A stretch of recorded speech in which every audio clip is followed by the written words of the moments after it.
All right, yo, what's up, everybody? Thank you for joining us today. Episode 146 with Micah Yeager. Sorry for the little bit of delay if you're watching live, but shit happens. This is live streaming. It's real life. But we're here. Thank you all for watching and being all patient. We got a full house tonight in the live chat. How you doing tonight, Billy? I'm good. We're good. My We're microphone isn't working, so I'm like a little pissed off, but I'm cool. How The you people doing, can bro? still hear Wu-Tang you. is forever. Wu-Tang is forever. What's up? The people can still hear your beautiful voice, so I think they're still happy about that. But today's going to be a good show. We got a very, very interesting special guest today that we've been wanting to have on for a while, so happy to do it finally. Yeah, we got a special guest on. I'm stoked. I've been wanting to get Mike on for a while. It's been, he might mention how it's been a bit tough coordinating, with schedules and everything, but we're finally figuring it out. Someone's asking me in the group chat when the White Nasmir drops. Man, this is about Micah. It's about Micah, man. When do they drop, though? What? Like two and a half or 3 months, something like that. Maybe 2.5. We'll see. Okay. Soon. But thank you for that. I'm just kidding. I appreciate the interest. I'm going to get started real quick on a quick intro. If you don't follow us on all of our social media platforms, please do. We have a Facebook. If you like what you're watching, you go to the Facebook, hit the like button. We have an Instagram. You can follow us on there. If you want to follow us on our video feed, we have a YouTube. You can hit the subscribe button and the notification bell so you get a ding anytime that we have an episode going. We have a iTunes. If you want to listen, just audio. I think they have video on there too now. I couldn't tell you. I only watch on YouTube. But if you want to watch us on iTunes, and you like what you're hearing, please give us a 5-star rating. Give us a review. It's going to boost us up. Obviously all the skateboard entities are going to try to hold us down. Your Jason Ellis's of the world, your Tony Hawks of the world. They're fucking chumps. But fuck that. We out here. Follow us anyway. Give us a nice boost and a review and a rating. And we also have a Patreon. You could be a Patreon, become a member of our Patreon community for as little as $3 a month. When you become a member of our Patreon community, you have automatic access to behind-the-scenes stuff. We have inside outs. Those are our trick tips. We do section reviews with our guests. We're going to do some section reviews with our guest from this episode. We did some with Rob Thompson last week. It was fantastic. And it's kind of like an extension of the podcast. And we have other things, 3 pieces, things like that we haven't really got into in a while. I've been having a really bad knee injury and haven't been able to make any. So hopefully I can do some of that soon. But other than that, Austin's been holding me down. So thank you, Austin, for that. And support us, man. We're coming up on our 5th year. And all kinds of things are changing at Jump Street. So if you would like to support us, we would appreciate it. We're almost 5 years old. That's crazy that it's been 5 years already. And thank you all for supporting us. In the meantime, let's give a shout out quickly to our new Patreon supporters this month. We have Mark Graham, Matthew Green, Tim Parker, Michael Garcia, Robbie Brown, Brian Bradford, The Albez, and Stuart Game.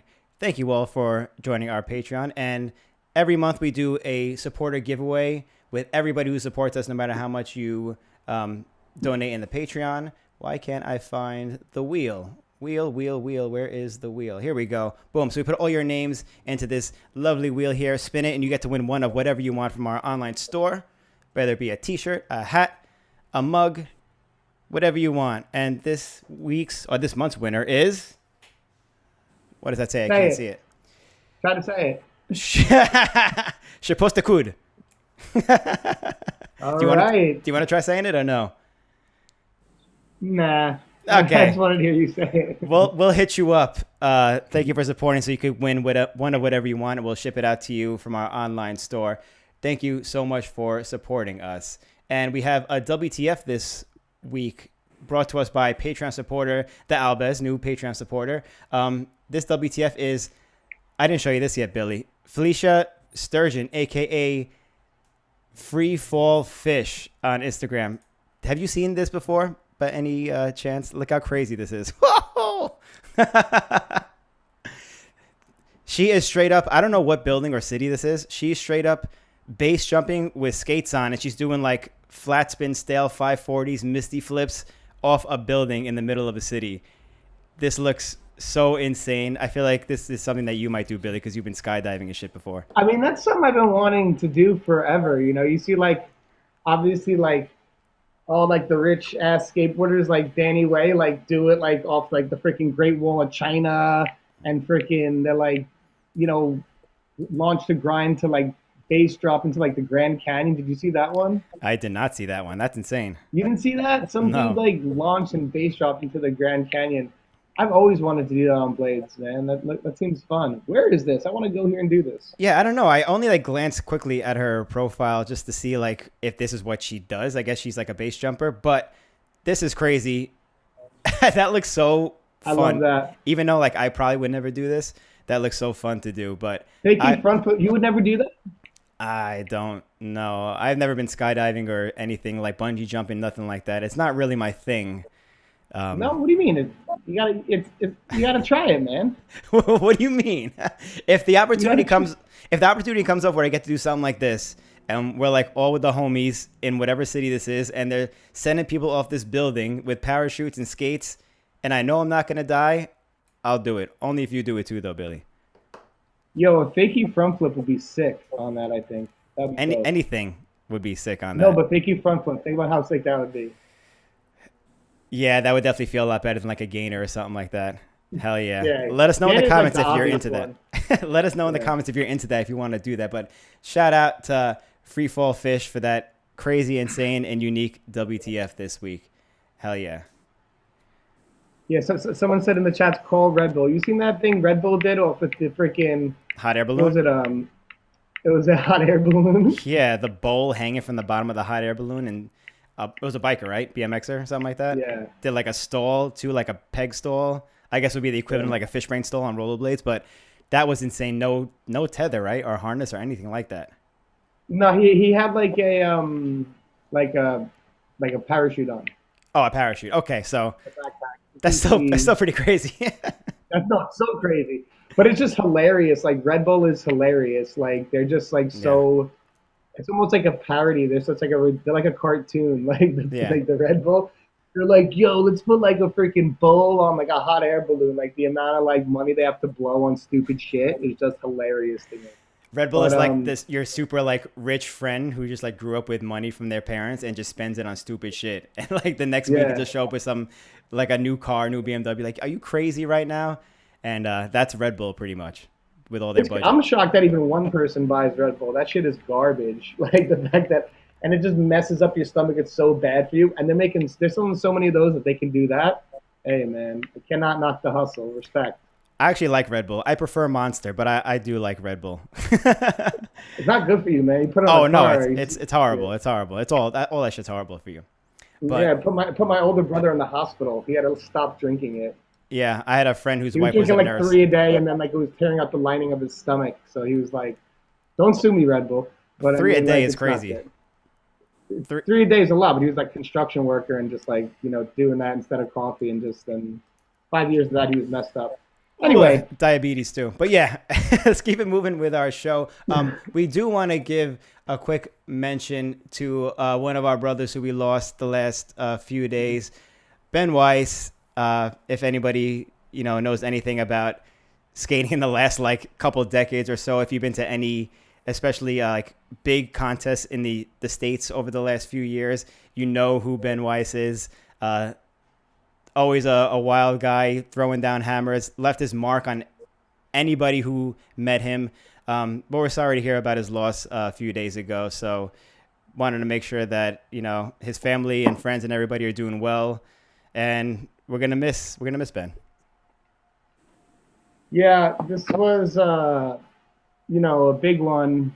Ben was always like such a huge part of the community, specifically like in the contest areas, like the bitter colds, like and from like the Midwest, and just been around forever. I think he's like part of that era that saw like blading go from like this thing that was like on MTV and like in like feature films. Like he's from like that era, and then like going through the downfall when like blading became like not only unpopular but like this like almost like blacklisted from everything. Mm-hmm. And I think like people from that generation who like stuck with it, because like after it became unpopular, like it so we lost so many people who were participating in it. Like so many people just bailed, and like it was just so sick to see Ben like stick around and like be a part of it. Like despite it, like guy just like really loved the community and loved blading, and you could tell by the way he skated. Like the stuff he had in like them apples, that trick right there that was Yeah. in Long Beach was amazing. And he had just like such a different approach. It was kind of like not the zeitgeist of what was happening in that time. He was kind of like party boy stunt blader, like balls to the wall kind of dude. And when blading was going through like all different kinds of identity changes and things like that, he kind of just stayed. Wow, that's crazy. That's in Laguna Beach. Wow, I didn't even know he did that.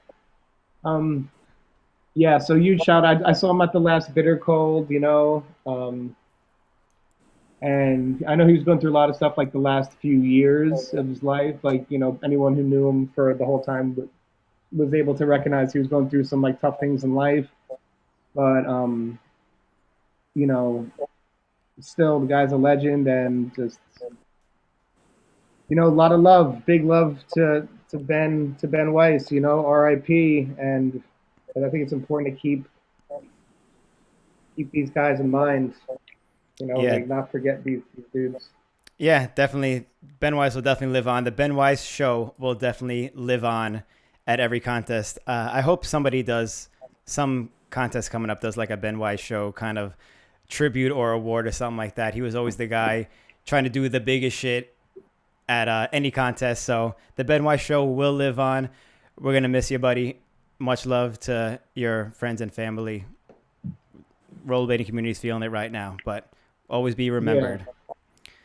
yeah. And shout out to Blade Life TV because Blade Life TV were putting some posts on. I think that's kind of like the thing that's a little weird for me. Like, I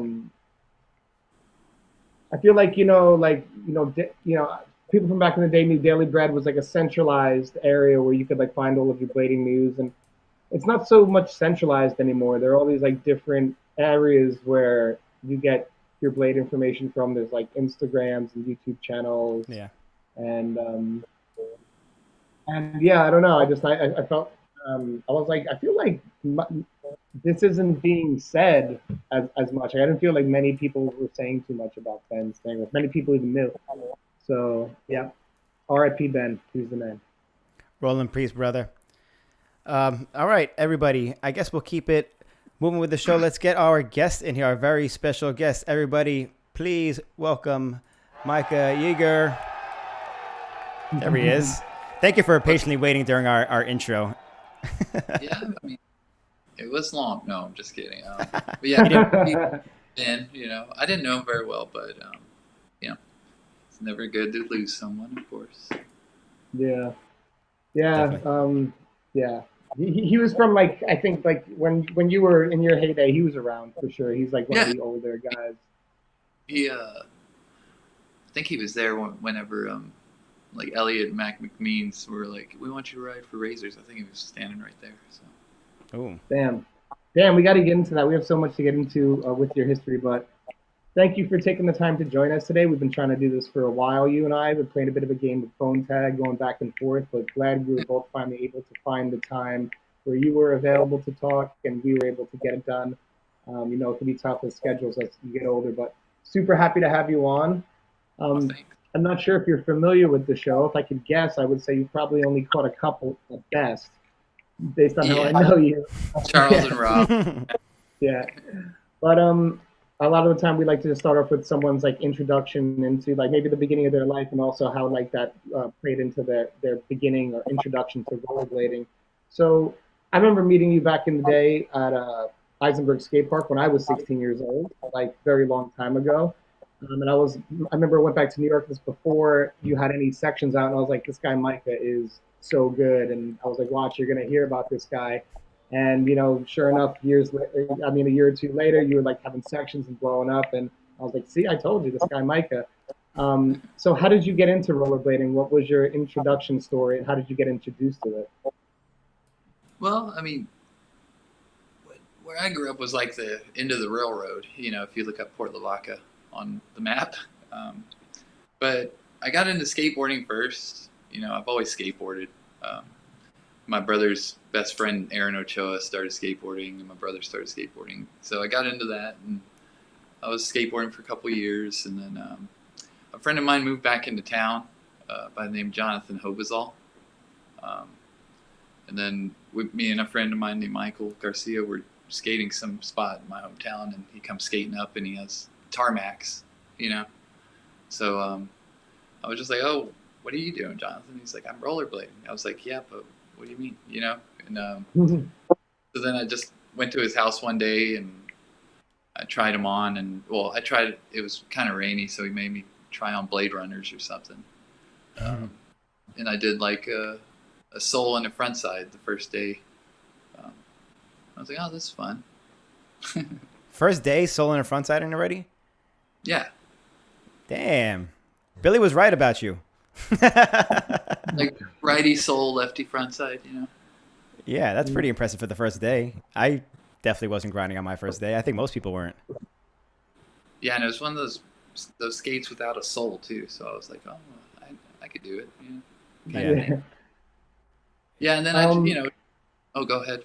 No, I was gonna say just to touch base. Like, I don't think a lot of people know where Fort Lavaca is. Like, I originally thought you were from Corpus Christi, which is in and of itself a bit like, for us as like city people, like not close to like a big city, but you're even like further out from there, right? Well, like if you look at the Texas coastline, basically I'm from right in the where's the middle of my hand? This backwards camera stuff. But yeah, right in the middle. Like if you go more southwest, like an hour and 10 minutes, hour 20 minutes, then you hit Corpus. And then if you go northeast along the coastline, you hit the Houston area in like 2.5 hours. So it's like in the middle of nowhere. Mm-hmm. Yeah. So the biggest in town is the Seven Stair. Okay. So it's like small town stuff a little bit. Oh yeah, First National Bank. Literally, and it's all tile. So if y'all know humidity, East Coast, you can't skate it all the time. And it's aluminum, and it's right on the corner of the highway. And a rich family in town owns it, so the cops are always there. Oh, sounds perfect. Yeah, I actually got a ticket once because I used to be best friends with the police officer's son. So, like Brady was taking pictures. We were taking pictures there. Brady Fontenot, who did Life Plus 2, my section in there. Oh, nice. So you were still living down there when you did the Life Plus 2 section? Yeah. I mean, I just graduated high school, so I just hadn't even ventured out yet, and all of a sudden I'm filming for Life Plus. You know what I mean? Yeah. I don't know, 3.5 years, 4 years. Wait, you were skating 3.5, 4 years when you did the Light Plus section? Yeah. Get out of here.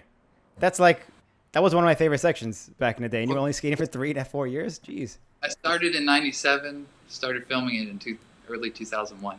So, yeah, about 4 years. Yeah, there you go. That's so crazy to think about now. It was kind of natural. I don't know. It was weird. Like, I mean, it was a 3-stair, but I did my first handrail in my first month, of skating. So. Yeah, that's still wild. Even though it is a 3-stair, still, that's like really fast progress. Yeah, I did 3 tricks too. So. Backslide, roll, and a unity. I'm surprised you didn't make an edit your first month. Oh, no one had camera? Yeah, that's true. That's true. So, yeah, so then your town was like in the middle of nowhere. Where was like the next biggest place that you would go to skate and meet up with people then? Like, because you eventually had to venture out of your own town. Yeah, we would go, Victoria is like 30 minutes north. It's a town, like my town's like 12,000 people. So Victoria is like 60,000 people. And there were some rollerbladers there. I mean, I had a good crew, and I'd go to even a smaller town to skate, actually, called Porter Connor. And it's down on the peninsula where I'm from in the county, and it was only a town of 2,000 people. Cool. But my friend Zach had basically like a skate park, and Zach Giesel and his brother Jesse, rest in peace. He was a rollerblader. My friend Cole Munch, rest in peace. Ralph Weathersby, and me. And so that was my first real crew, Porter Connor. But we'd go to Victoria, which they had some handrails and ledges, and that's where I met some older rollerbladers, like this dude named Lim Boatwright, his cousin Nate, Chris Robbins. And they kind of took me around, like they would drive me out to Corpus if they go skated downtown Corpus, because they actually had handrails and such. But yeah, I remember telling them, because that's when Josh Petty was coming out, or like really gaining momentum, and I liked his stiff leg style, I was like, oh, that's cool. And I showed them, I was like, yeah, check out this dude, and they're like, nah, man, that ain't cool. They were all doing wheelbarrows and still wearing the Senate pants and all that stuff, like those prison pants that they had, The prison pants, the ultra wides, or something else. Yeah, they got those prison stripe down the side. Yeah. Those things were badass at the time. Oh yeah, but this is 1997. That was last year. Old news. Dude. Yeah. Yeah, totally. Yeah. So I'm glad I started. No, I was curious to know that, because you said you started skateboarding, and I think you said your Life Plus section was like 3.5, 4 years into skating, and you had like a very unique dressing style at that time. Like, blading, I think at the time when it comes to fashion, was only able to do one thing at a time. We did like the Jinko thing and chain wallet, and then it went to like this like hip hop cargo pants, like Josh Petty kind of idea of style. But you kind of were like one of the original people who didn't do that. So where did that come from? Did that come from like skateboarding influence, or like local where you were from, or friends, or what?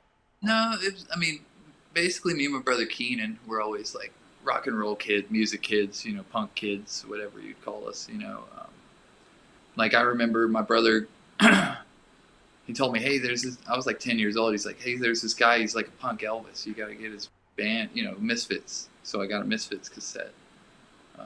He got this punk rock compilation that was like called Punk Rock Volume 3 or something, but it had like, I remember it had I'm Stranded by the Saints, and Blank Generation by Richard Boyd, and a couple other songs on there too. But we were always like, deep searching for music, and really what really got us started, I think, was the that Guns N' Roses cover album, Spaghetti Incident, because they covered like a lot of punk songs, like a Johnny Thunder song, and yeah, so we just looked at who was, who wrote the songs, or who they covered, and went from there.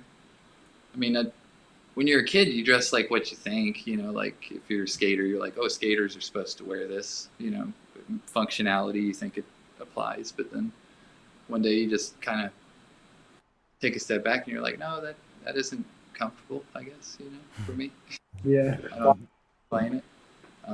But yeah, my brother's probably been my biggest influence in skating in general, like skateboarding, rollerblading, whatever.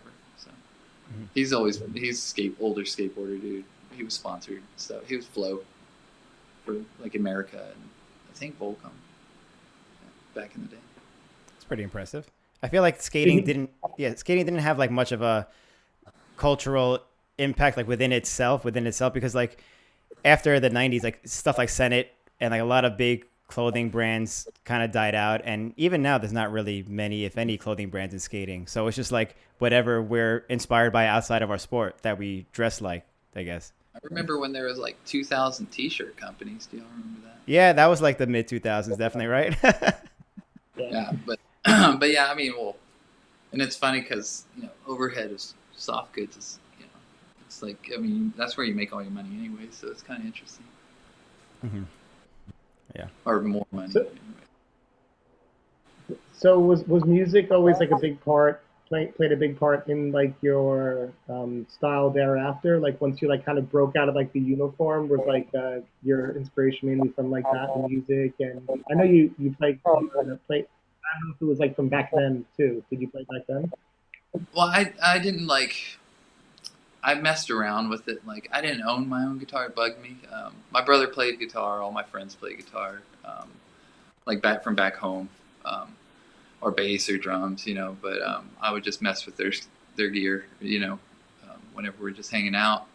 And then whenever I got a little older, it just kind of started to make me mad. I didn't have my own guitar, so I just, like I needed to get a guitar. So yeah. Now. Now that's what I I do. did, You know? I mean, the reason why I ask is because I think you were, in terms of like, I think you were a bit of a trailblazer within like rollerblading, in terms of like leading people or like opening the door to like a lot of people to like show a new style. Like, because like I said, like I think rollerblading was only able to do one thing at a time until like people like you came around, people like, Charles, and then Yeah, Ollie Short, like I think had a I'd big say contribution. probably mainly. I mean, probably, but in my opinion, mainly or me and Charles. You know, like we're kind of opposite ends of the same kind of thing, opposite end of the spectrum. You know, it Yeah, was just kind of a more, I don't know how you put it, more modern way of skating in a sense. You know, in yeah, style, trick vocabulary, and just spots in general. It was just a all around. I don't know, just yeah, different. I mean, what can you? I mean, it you know, it's hard to talk about yourself in that kind of those kind of terms, but I mean, everyone tells me this anyway, so Well, it was like might as normal well. to yeah, you, I guess. Yeah, I mean, well, I mean, it's even with how I got sponsored and all that stuff. It's just, uh, you know, it's just people over and over basically going, "Hey, you know, you're doing something different. You know, you really are." So Hmm. might Yeah. as well accept. yeah. I mean, I think it's true because like was was the Life Plus your first section, Life Plus two? Yeah.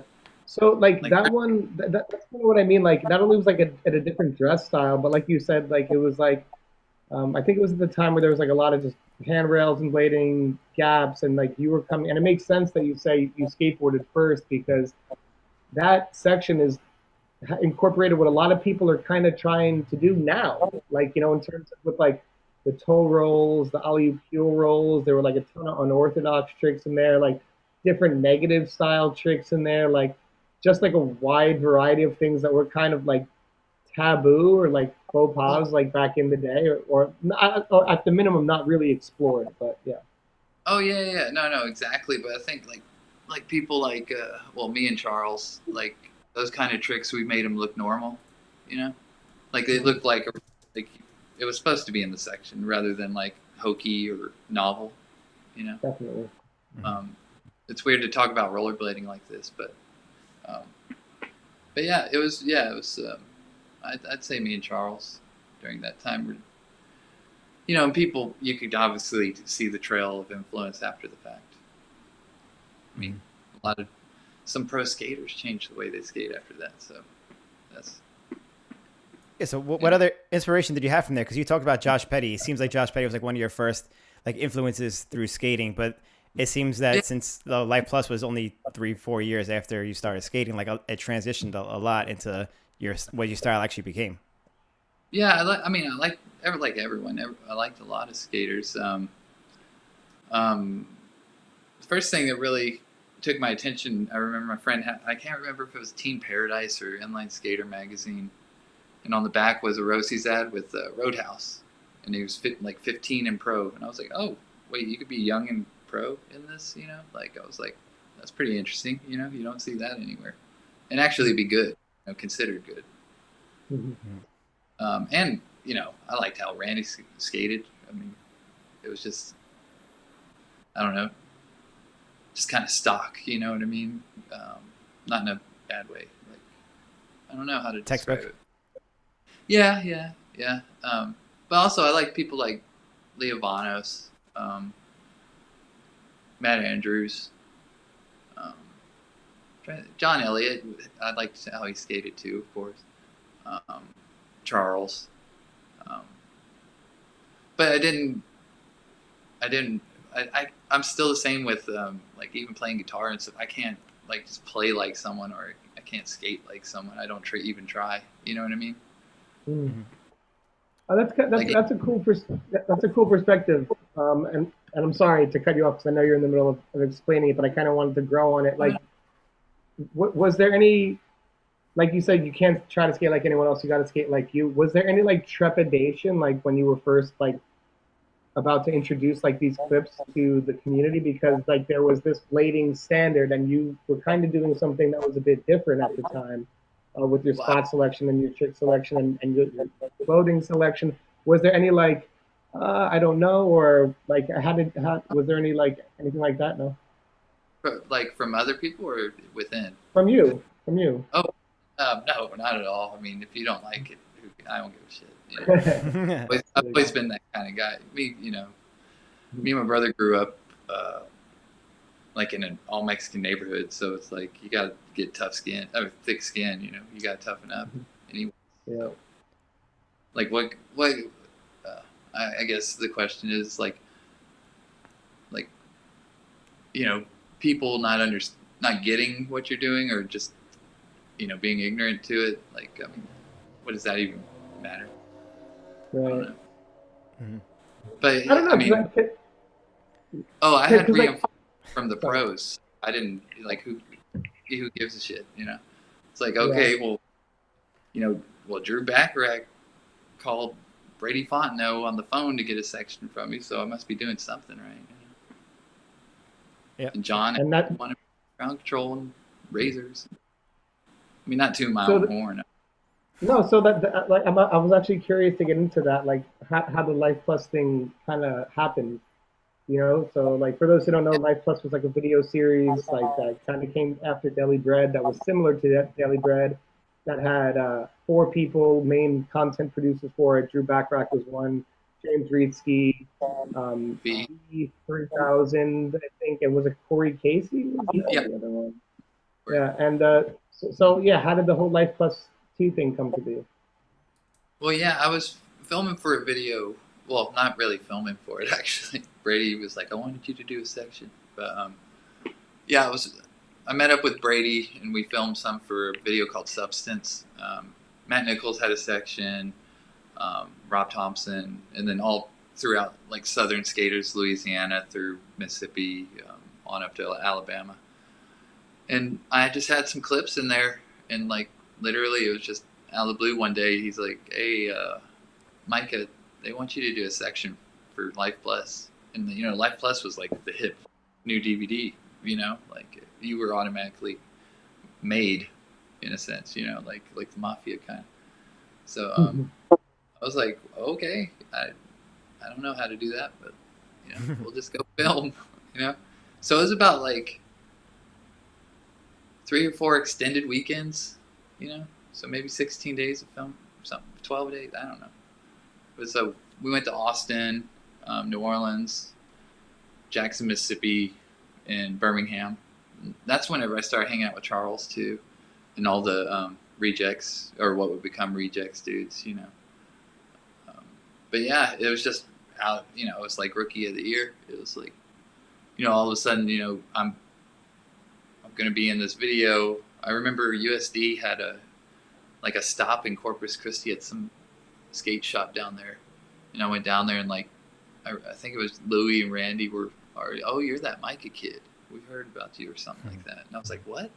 Like I hadn't even filmed it yet. It was or it was in the middle. So it was kind of thrown into the fire of the industry, kind of like it was interesting. Damn, that probably felt so good having like Louie and Randy come up to you like to tell you that. Did that I don't know section? if they came up to me. I don't know if I was like, hey, I'm Micah, and they're like, oh, I heard that name, or something like that. You know what I mean? But I remember they were familiar with my name, and they knew of a up and comer or something like that. I was like, oh, that's it's pretty crazy. Yeah, that's flattering as hell. Usually, like you're in videos here and there, and you get flow somewhere, and then all of a sudden you get a checkout type thing in Daily Bread or something like that, But no, it was like 0 to 100. You know what I mean? It's pretty wild. So did that Light Plus section open up your door to like being sponsored? Like, what was your first sponsor? How'd that happen? I know you have a lot of crazy stories about your sponsors that you've had. Well, no, I mean, before that, I rode for that, me and Rob Thompson, actually, that Mechanism company. I've known Rob since, we can't remember. It's either 1998, I think it's 98, like Nice, New Orleans or something like that. But yeah, but I hadn't even filmed the life. I mean, I hadn't finished the Life Plus section yet, and I think they were just watching me skate Hoedown 2001, and they were like, "Oh, okay, well, you know, he is doing what, you know, we were the I don't know how to explain it. You know, he is doing that wild stuff that we saw in the video, or not wild, but different, you know." Yeah, because then it was like, it was all over, and we were on that, you know, that corner bowl where the foam pit used to be, or whatever. Yeah, Eisenberg's. Yeah, and it was him, Mac McMeans, and like I said earlier, like I remember Ben being over there too, because I think, yeah, he rode for Razors at that time. But yeah, Mac and John were like, "Yeah, we want you to ride for Razors and ground control." Or John said ground control. John was a big supporter of me. And then they were like, "We're going to mail you some skates. We want them in the Life Plus section right away." And I was like, "I can't do that, dude." You know? And they were like, "What?" And I was like, "Yeah, it's going to take me too long to get used to those things. I don't like those skates. I'll get used to them after, though."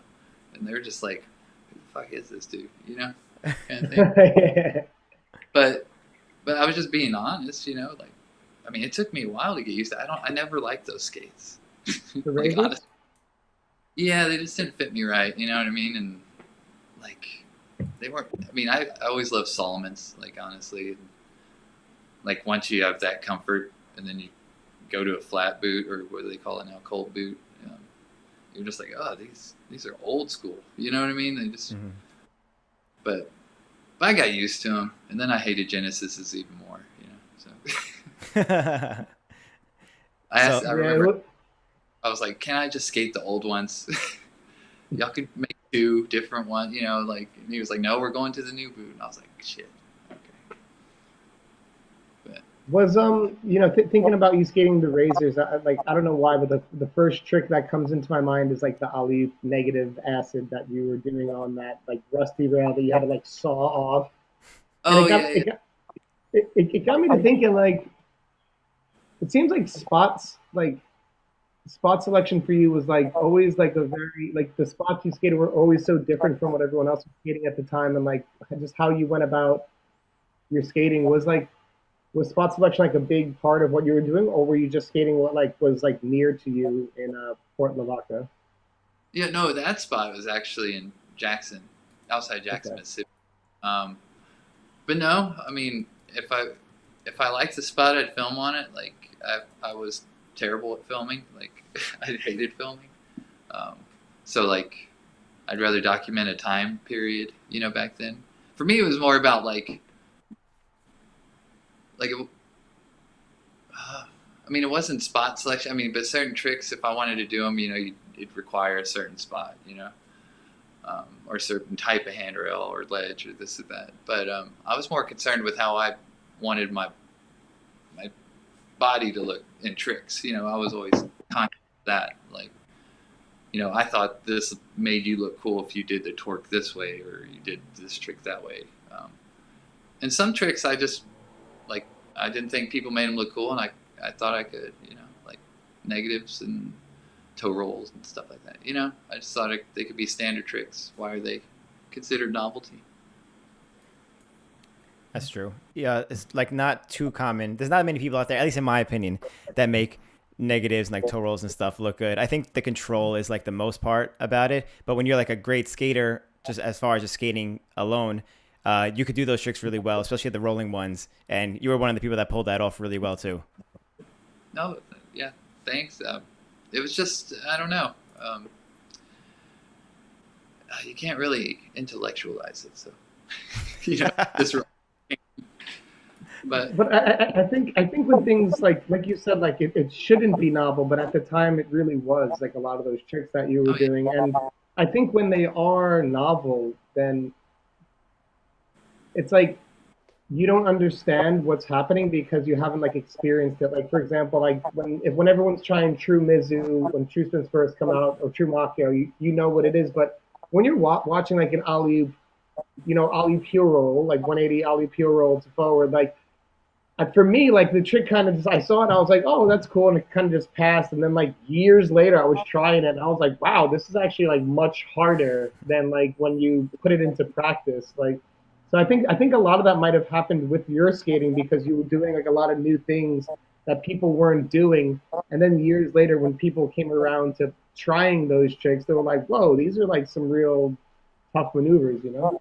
Oh yeah, yeah. I mean, yeah. I mean, people didn't get it. I guess I don't know. Yeah, There's I was just definitely one of those people. yeah. Well, I mean, it is different, but it all in the same. It's like, um, but I mean, I just thought. I mean, me and my brother talked about stuff a lot. You know, it's just like, why not? You know, you can make it look cool. I mean, some people can. Some people look like they're running from bees. You know, but it's all right. That Just was the have fun. best description of a toe roll or a heel roll that I've ever heard. Yeah, you know, but hey, you got to get there, I guess. I don't know. And then I got bored of them. You know, you see me just stop, like, so I was like that Yeah. too, on or off. Like, same with filming, same with anything, actually. You know, I'll quit skateboarding one day and only rollerblade, quit rollerblading and only skateboard. Hmm. Yeah. Did your brother? Because you mentioned your brother a few times. You said he was sponsored by like America and some other companies. Did he blade with you too? No, no, but one day he did put on my skates one night when we were skating, and he said he did a like a rocket backslide, and he was like, "I invented a trick. I invented it." I was like, "No, people do that." He's like, "Nope, I invented that." He's hilarious. But Well, the no, first day he skated, he was doing a rocket backslide. well, I he was about didn't to say. rollerblade. Yeah, He didn't really. I mean, when we were kids, like I couldn't even skate really, but we like when they first came out, you know, our parents got us a couple. He could skate, you know, but I couldn't even. I couldn't. I was just too little. I think, you know, I was like, you know, when you're so little, you just can't understand uh, your body proportions and weight and all that. You know, like because I don't know what was I 5 or 6? You know what I mean? Something like that. Or whenever they came out to the mass public, easy access. You know, 1990 or something. I was like 7. So I was more, you know, riding my bike, you know, kind of going fishing, getting into trouble kind of kid. Always getting in trouble going fishing. Oh, Uh, no. what? So moving on from like your Razors days and everything like that. Like what was your next big sponsor after that one? Well, while I was on Razors, then in 2002 I went to ASR, and I got to talking to Shane Colburn, you know, and then I started getting flow from Mind Game, and then also yeah, the same ASR, John Elliott introduced me to Jeremy Baytall, so then I started wearing, you know, Caspa stuff, and Jeremy became one of my best friends, you know. So yeah, I was sponsored by Razors, Ground Control, and Mind Game and Caspa in 2002. Mind Game is pretty big, even though it's just flow. I feel like did that mean something to you being asked to be on Mind Game, even though it was flow? Like, oh shit, this is like the biggest company, the most prestigious company. Yeah, I know, Billy, you were on Mind Game too. I feel like that would change like your whole perspective on. not during the cool years. I came on later. It was all the No, cool years. It was all the cool years. well, John and Brian had already left, you know, so it was different already, Exactly. you know. Yeah, for sure.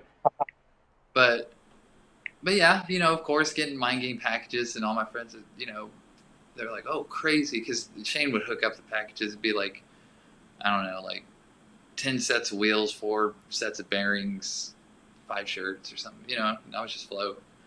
So, but yeah, and then they had they were voting to see if I was going to be the next AM for my game. This is pretty funny, and everyone around, you know, but at that time it had to be unanimous, and I was told everyone said yes except for Feinberg.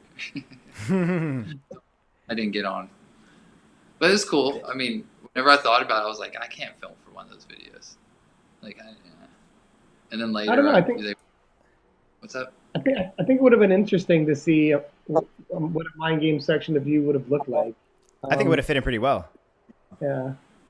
Well, you know, who knows? But yeah, they filmed for like a year, you know, or something like that. It was just, I didn't even have that scope. You know what I mean? Like, and plus, like later on, they did skits and stuff like that, and I'd just be like, no, I'm not gonna wear that schoolboy uniform. No.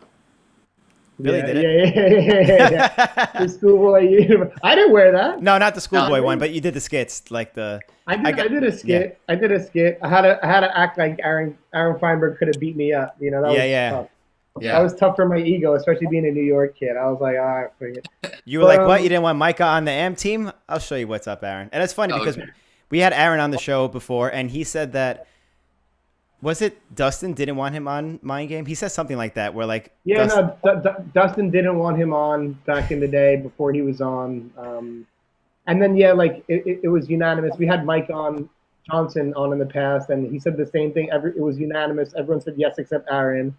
For you, I guess everyone said yes except Aaron. You know what's and for me, when I was waiting to go on Mind Game, Shane got back to me and he said, I've heard back from everyone except Aaron. So he's like, everyone said you're good. We just haven't heard back from Aaron yet. So I was waiting. But I think it's funny that they do a unanimous vote, because I think that's a good idea to have, like, you know, there be like a good energy on the team. But like, I think it is also weird when someone votes no, instead of just saying, hey, sorry, it wasn't unanimous. They're like, oh yeah, by the way, Aaron said you can't come on. Like, you know, it's kind of like throwing Aaron under the bus a little bit. Yeah.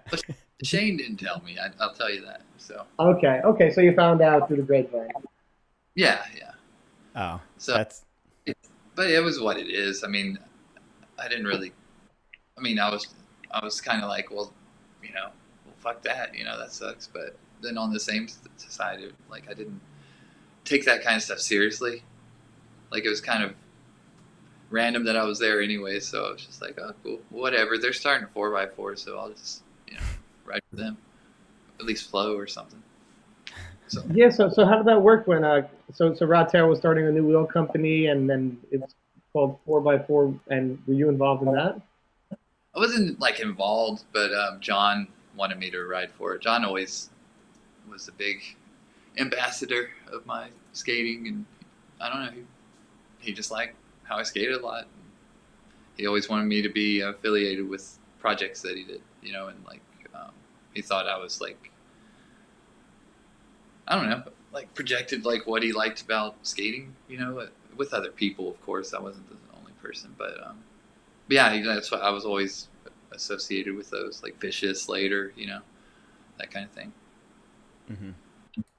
Yeah, I think John Elliott had a very particular style, and I know that, like, he was a huge fan of your skating, and I feel like he liked personas and personalities that like tied in with the skater well. So I think that's why, like, if John Elliott liked you, it's like a kind of like like, I don't know, like, it's a nice accolade to have, because he was like very specific to what he liked, and he was like the man at that time. So I know he was like a big fan of Charles too. Like, he was like a huge proponent of Charles and a lot of these guys, and obviously like Rob and these dudes. So it's cool. Yeah, John's a big sweetheart, you know what I mean? So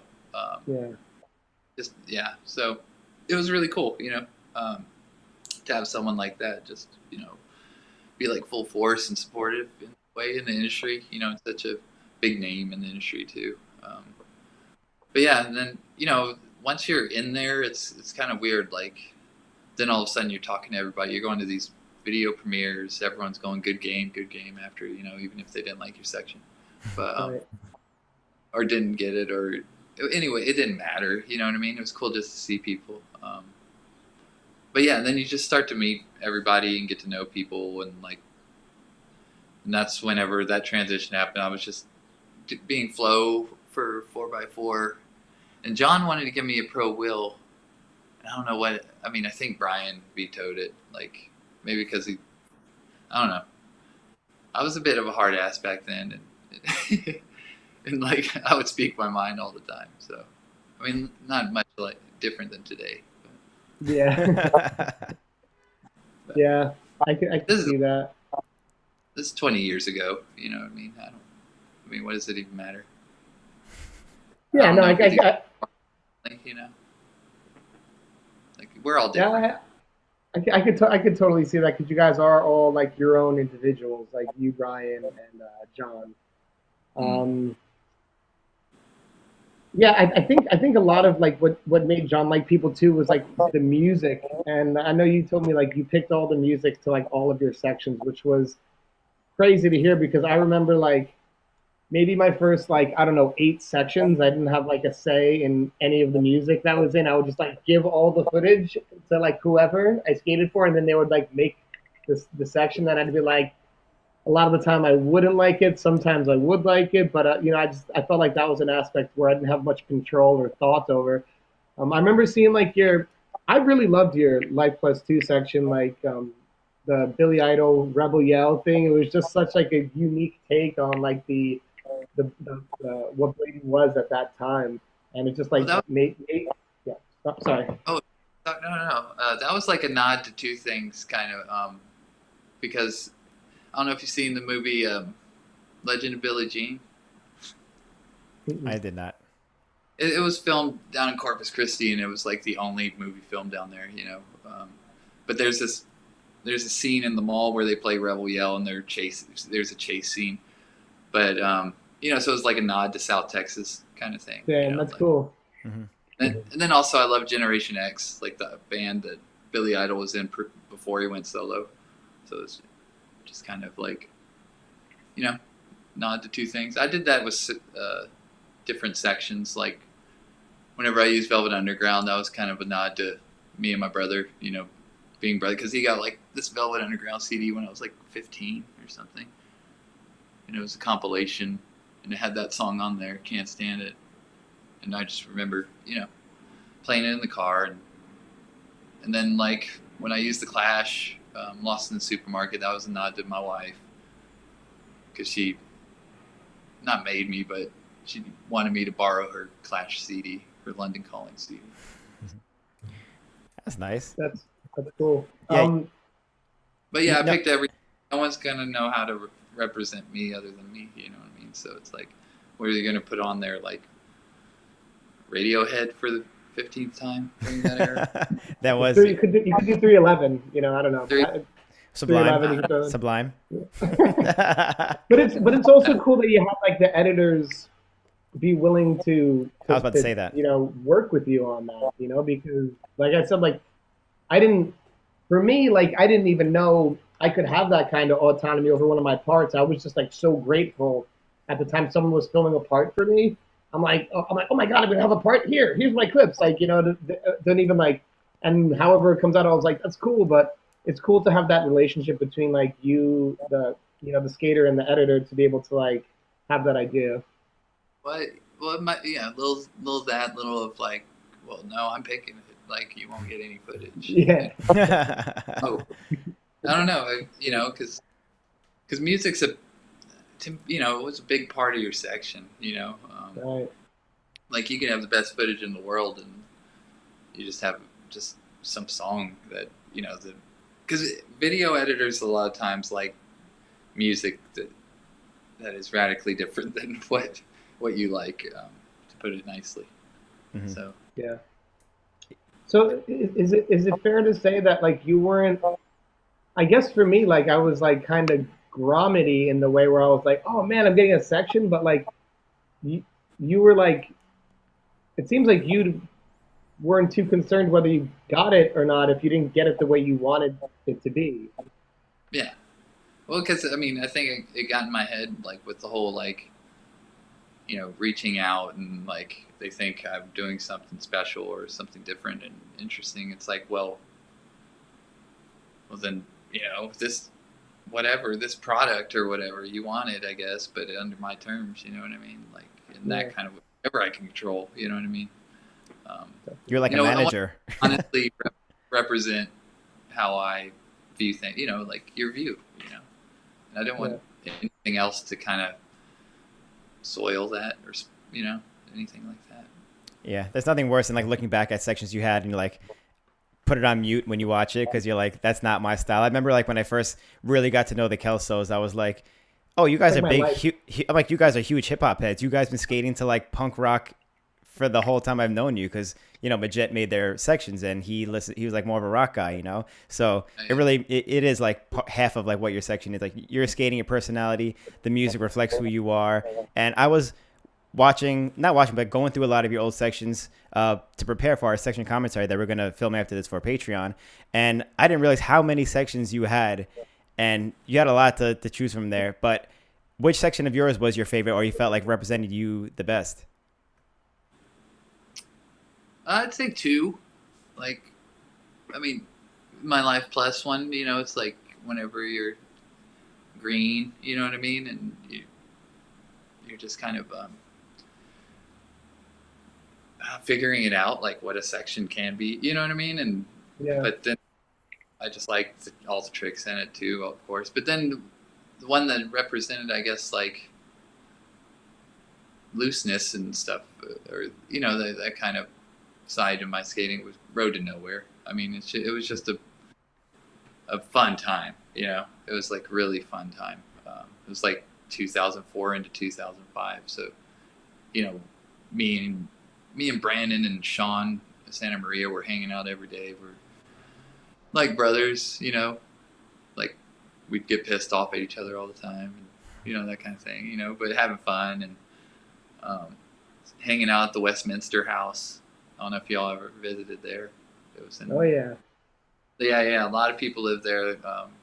JC, Ro, Lonnie, Rob G basically lived there then. If Lonnie lived there. Nick Rother, Richard lived there at one point, Brandon DeGray, all these people. Like, it was just, how the skate houses are. Like, one guy leaves, another comes in. Yep. But yeah, and then at that time too, on with Road to Nowhere, I started hanging out in California, and that's like, Brandon's like a third of the reason I met my wife, so, and he got me hanging out with Chris Haffey, who's amazing. I stayed on him and his roommate at the time, Trudy's couch, for way too long. I lived on their couch for way too long, but they're amazing people. I just got to meet amazing people during that one, so, and have amazing times. And like I said, it was happenstance that I even met my wife, because Brandon was in Dallas. I was down at my parents' house somehow, but I was living in New Orleans. And then he calls me up and he's like, "Hey, me, Farmer, and Brandon Mateer are up here hanging out in Dallas. You come on up." And I was like, "Dude, that's 7 hours north. I'm not going."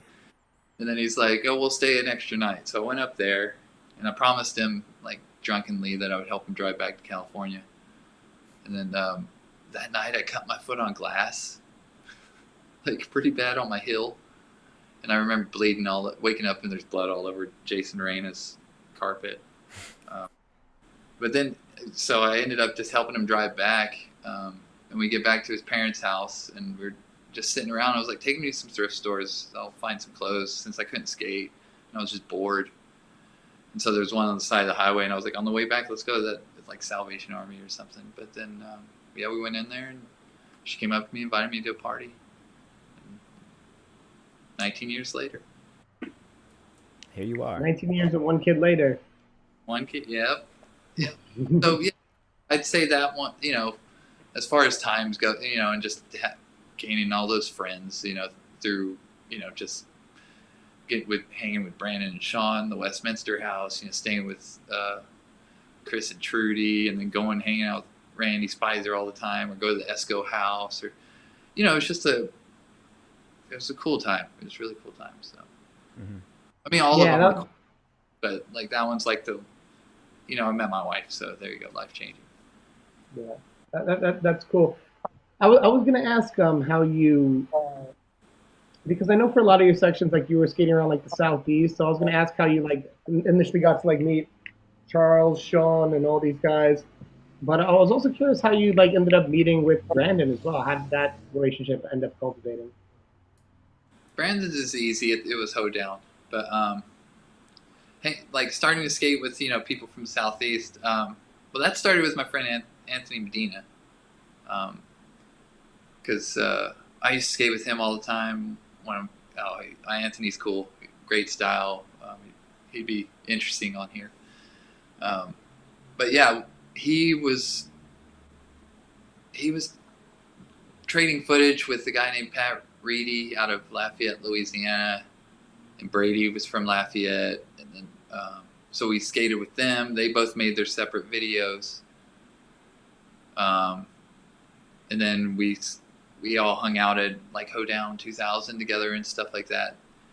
And then basically after that, like we were still in touch with my friend Dick Yeager, who is also from Port Lavaca. He was sponsored by Havoc and stuff. He was really good. But Havoc was a Texas company, yeah. Like Jason Zwack skated for Havoc, right? Yeah. Him and Jason skated like all the time. They skated kind of the same, so like they were always skating together. I didn't, I wasn't the long rail, handicap rail kind of guy, so I was like, but yeah, Dick was in contact with all these people, like, and talking to Brady online, and Brady said that they were going to film with Matt Nicholas up in Jackson, Mississippi. So me and Rob Z just went and hung out, and I got some tricks in that video, and there it is. Mm-hmm. So it's kind of Anthony Medina and Dick Gary. Mm-hmm.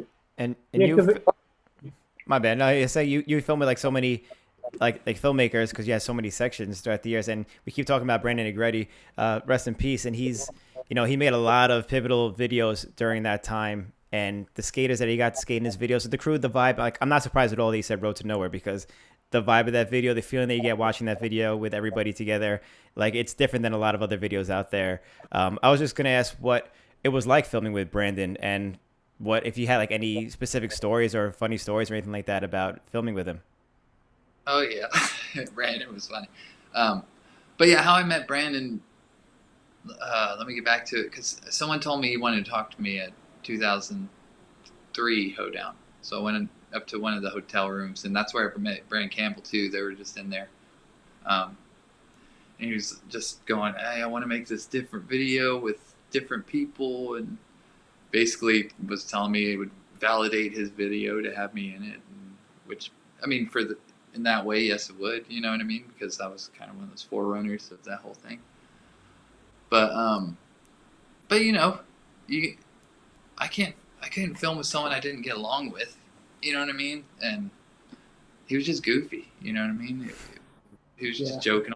He was like, if you know California, he was like an Inland Empire jukebox. He could sing every freestyle song, R&B from the 90s. He was just a goofy guy.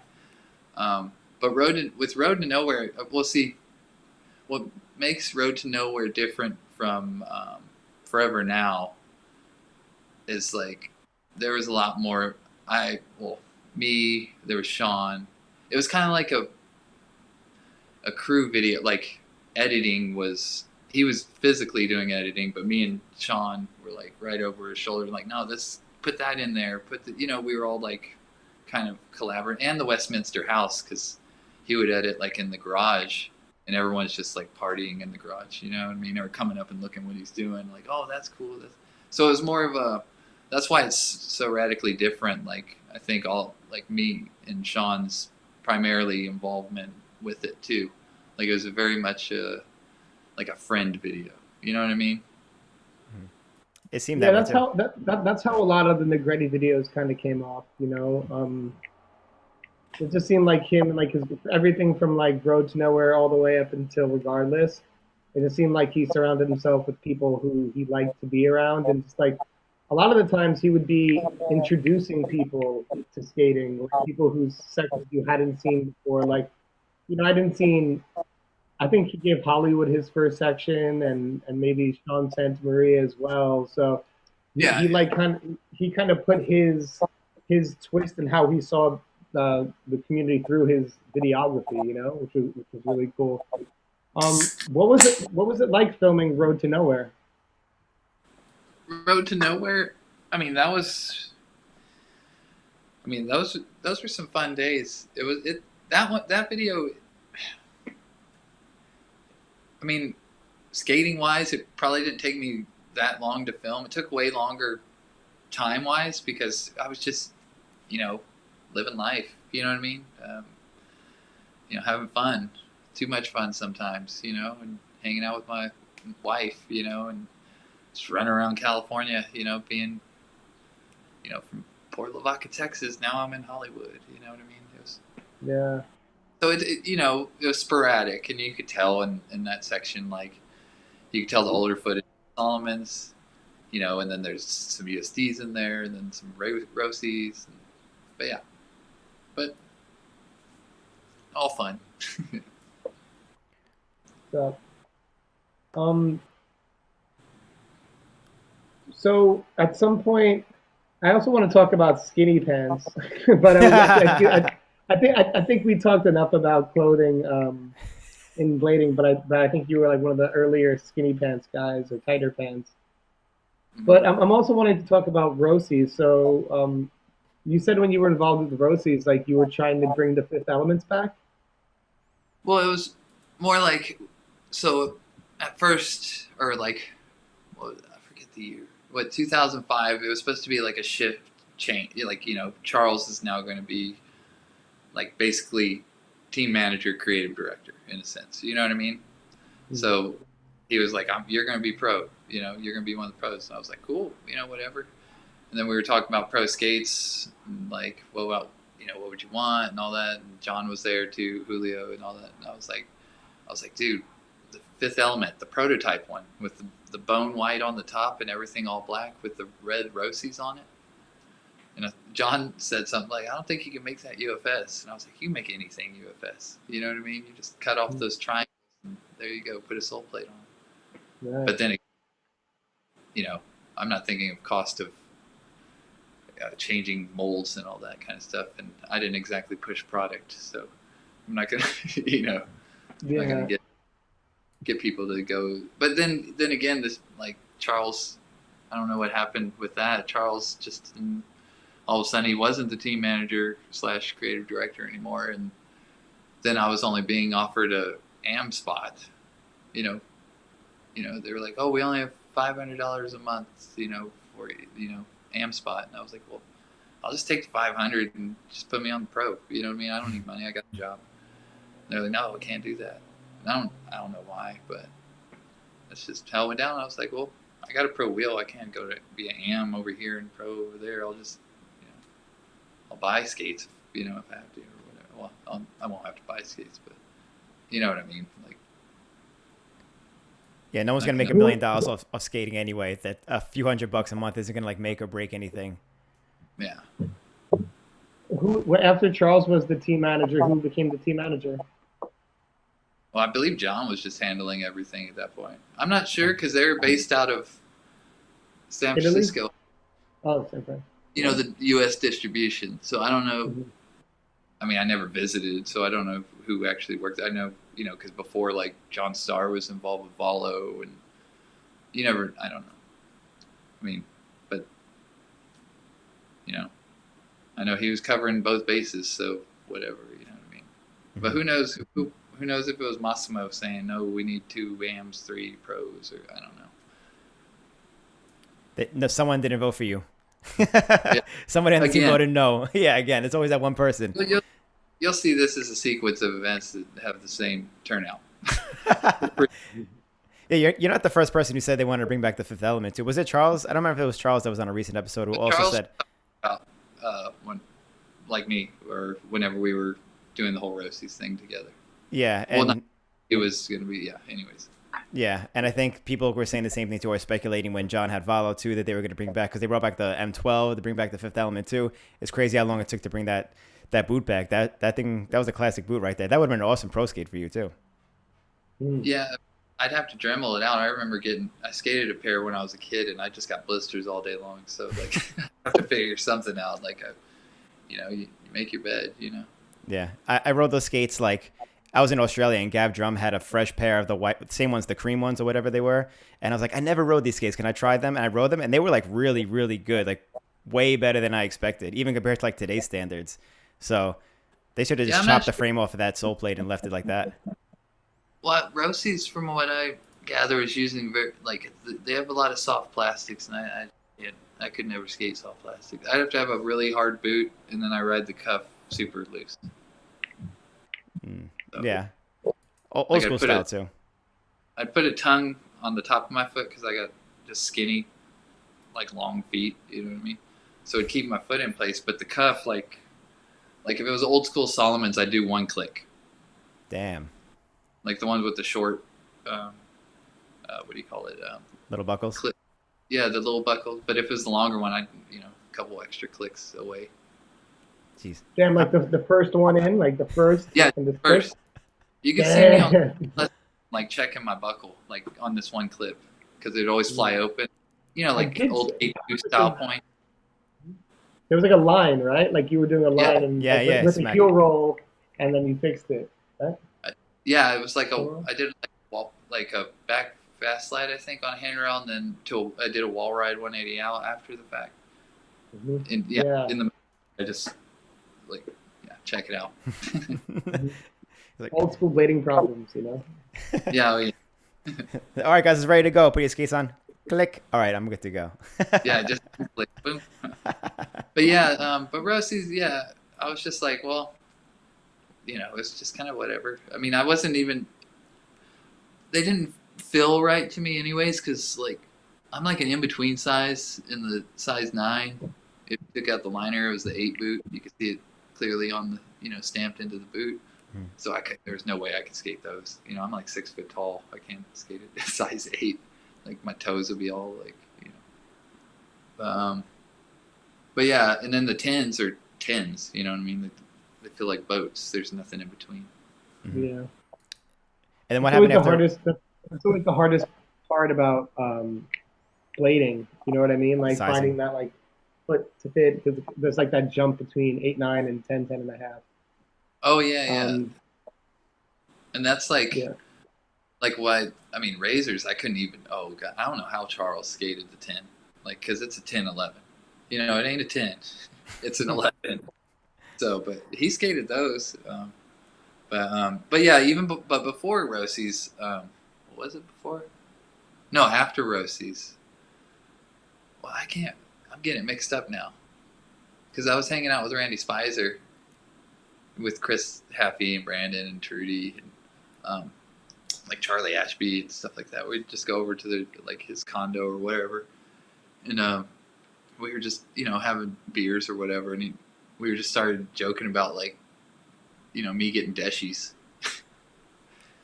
And so we just me and Brandon thought it was hilarious, what if I rode deshies, rode 4 deshi or some capacity. I don't know. It was kind of just a big joke, but I ended up getting a couple pairs. But never filmed. Did you like them? No, I was about to say.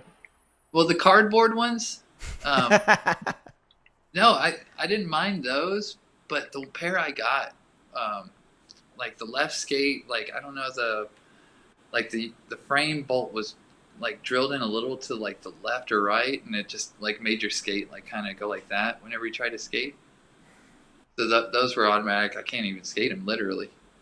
And then I went back to Big Dan Importing. That's what it was called, right? Back then? Yeah. Shout out Scott Walker. Yeah, Scott Walker liked me a lot. I don't know why. And then he was like, "Oh, we got the new ones." And I was like, "Oh," I was like, "Not, are they like the cardboard ones? Because those seem fine."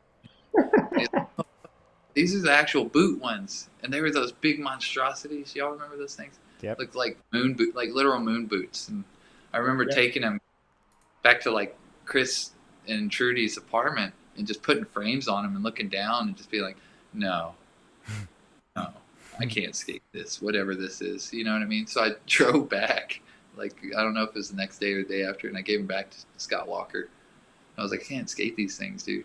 Look at them. And he was like, you're the first person that's ever returned skates. I was like, okay.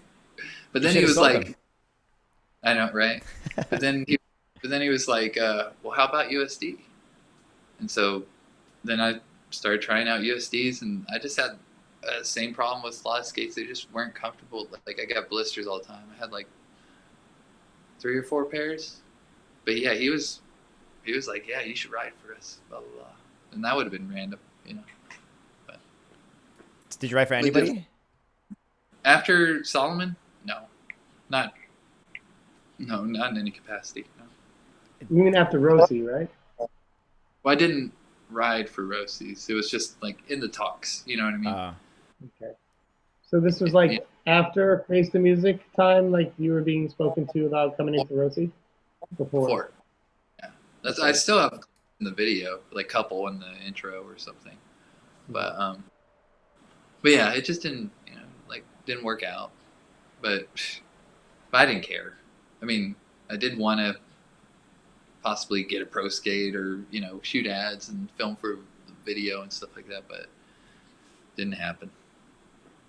Yeah, I would imagine that's pretty, because there's a couple times in blading where I've been like, like, oh, you think you're gonna get something, and then you're like, where is it? Then it doesn't come, and you're trying to find like other sponsors, like oh, and then like the skates don't work. I had the same thing where I skated for Deshi for a little bit, and they weren't working for me. And yes, so what was that like, trying to find a home after all that?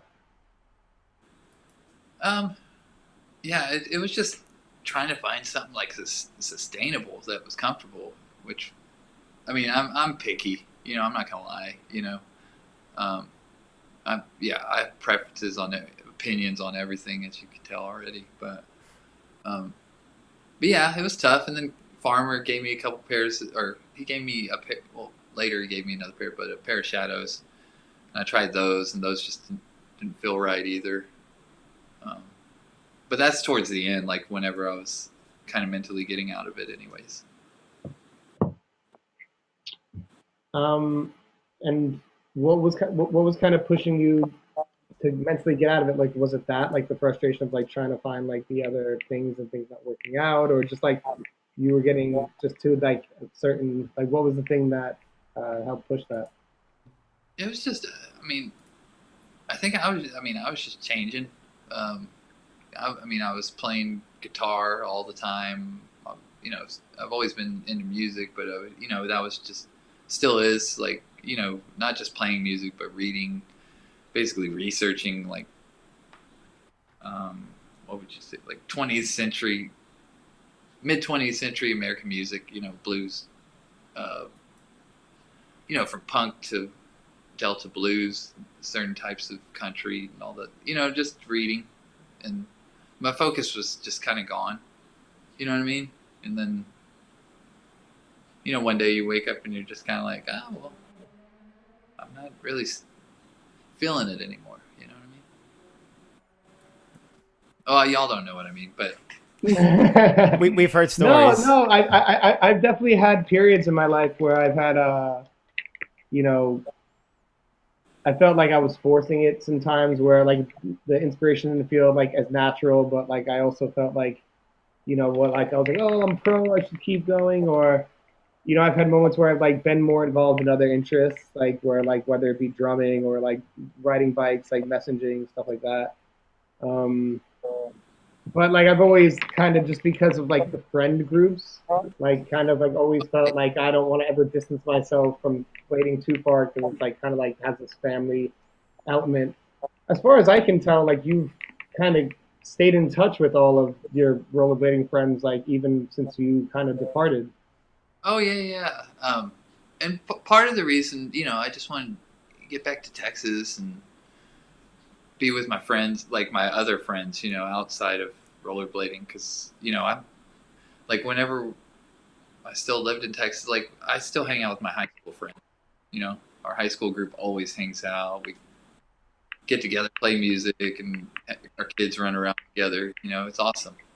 And then other people from Austin and all musicians, bikers. Like we used to hang out at a biker house in Austin. That like, I don't know if you know who Chase Hawk is. No, that doesn't sound familiar. Big pro biker, and this guy Devin and Adam. Um, just known biker people. Like I believe Chase was a little guy at that time, but I believe he's won the X Games, stuff like that. Just that's what Austin was cool. Why Austin was cool is because like you go out and you'd run into people from. I mean, you could run into people from like that, like different bands like Spoon, Sword, Black Angels. Which I'm I'm not into any of those groups. But but there's just, you know, it was kind of like a small community, so Yeah. got to know people there. Um, but yeah, I'm kind of like that. I just kind of get an idea and I'm done. You know, and I was, yeah, like I said, transitioning back into being just Micah, not Micah Yeager. I hear that. So you don't like the heavy music? Heavy? Well, it depends. I mean, I'm not a big. No, my brother's into more heavy music. I'm more into like super blues based. Like I like 13th Floor Elevators because you know Rocky. John All right. John I was good, and Stacey Sutherland, the guitar player, was. I mean, I always loved how he played. More blues like Magic Sam and Guitar Slim, and then others. Yeah, no, I like a lot. I mean, I like anyone. I like a lot of. I mean, I could go down the list of guitar players like Wayne Kramer from MC5 or Johnny Thunders was the initial one that started me. I was like, I gotta play. Like it sounds too cool, and he wasn't very good, so it was easy to pick up. I mean, he wasn't bad. He was all style with 3 tricks, you know. Yeah. I love that like so many people were like into Johnny Thunders because like he's one of ours, being Yeah. from New York. He's one of our guys, and like he was at the Dolls, and the Dolls were from David Johansen's from Staten Island, which is like Yeah. our guy. So like that's every time I hear people like appreciating that, I'm like I get super pumped. I'm like, fuck yeah, it's cool. Oh yeah. Ever since I heard the Dolls, like Johnny Thunders and the Dolls, like when I was like, I don't know, 16, 17, 18. No, not 18, earlier than that. You know, because being from a small town and no internet, and like internet didn't really exist. I mean, it existed, but like there was nothing on it, back then. So once you discovered something like that, you're just like, oh my god, you know what I mean? And then you just go back and forth from there through whatever genres you want. I landed into like blues, like accidentally. I thought I was more rock and roll, but then like early Clapton, like John Mayall and the Blues Breakers, Clapton, and then Peter Green's Fleetwood Mac. My friend Tim Smith, who I used to play music with a lot, I worked with him, and he's not a skater, but he got me into a lot of groups, as did my brother, or just, how music lovers are. Check out this album, check out that. Everyone's trading like albums. So, yeah, it was just that heavy blues stuff was really cool. Just a certain time period, like 1959 to 69, about like that right then. Damn, you're an old soul, man. 59 to 69. Anything into the 70s, that's too new for me. No, the Dolls, they're in the 70s. So. Yeah, I'm just kidding. Yeah, I don't. Yeah, I'm terrible. I paint myself into a corner all the time. So, Yeah. like, whenever I'm bored because I don't have anything new, like y'all can laugh at me because y'all like newer stuff, or you know what I mean. Like so. But yeah, I just got too deep into that, and my attention got taken away. And I mean, like there was, like I remember Tori sent me an email about, oh, are you skating? And blah blah blah. And my initial reaction to the email was just like, well, I'll skate whenever I skate, but I quit heat. I quit. Was that the last of it? Like your way out? Like you were just like done? Like yeah. I was just like, I don't know. It's hard to explain.